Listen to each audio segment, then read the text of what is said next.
ನಾವು ಹಾಸನ ಜಿಲ್ಲೆಯಿಂದ ಬಂದಿರ್ತೇವೆ.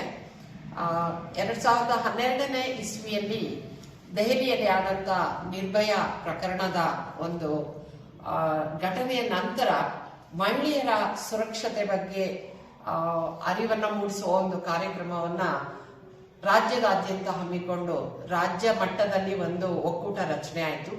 ಅಂದ್ರೆ ಮಹಿಳೆಯರ ಸುರಕ್ಷತೆ, ಲಿಂಗ ತಾರತಮ್ಯವನ್ನ ವಿರೋಧಿಸುವಂಥದ್ದು ಮತ್ತೆ ಮಹಿಳೆಯರ ಮೇಲೆ ಆಗ್ತಾ ಇರ್ತಕ್ಕಂಥ ದೌರ್ಜನ್ಯ ತಡೆಗಟ್ಟುವ ನಿಟ್ಟಿನಲ್ಲಿ ಈ ಒಂದು ಒಕ್ಕೂಟವನ್ನ ರಚನೆ ಮಾಡಿಕೊಂಡು ಈಗಾಗಲೇ ರಾಜ್ಯದಾದ್ಯಂತ 13 ಜಿಲ್ಲೆಗಳಲ್ಲಿ ಈ ಒಂದು ಒಕ್ಕೂಟದ ಕಾರ್ಯಕ್ರಮಗಳನ್ನ ನಡೆಸಿಕೊಂಡು ಹಾಸನ ಜಿಲ್ಲೆಯಲ್ಲೂ ಕೂಡ ಅರಿವಿನ ಪಯಣದ ಮೂಲಕ ಮಹಿಳೆಯರಲ್ಲಿ ಒಂದು ಜಾಗೃತಿಯನ್ನು ಉಂಟು ಮಾಡುವಂಥದ್ದು ಹಾಗೂ ಮಹಿಳಾ ಸುರಕ್ಷತೆ ಬಗ್ಗೆ ಕಾರ್ಯಕ್ರಮಗಳನ್ನ ಹಮ್ಮಿಕೊಳ್ಳುವಂಥದ್ದು ಮತ್ತೆ ಮಹಿಳಾ ಜಾಗೃತಿ ಕಾರ್ಯಕ್ರಮಗಳನ್ನ ಮಾಡುವಂತ ಒಂದು ನಿಟ್ಟಿನಲ್ಲಿ ಈ ಒಂದು ಒಕ್ಕೂಟವನ್ನ ರಚನೆ ಮಾಡಿಕೊಂಡಿದ್ದೇವೆ.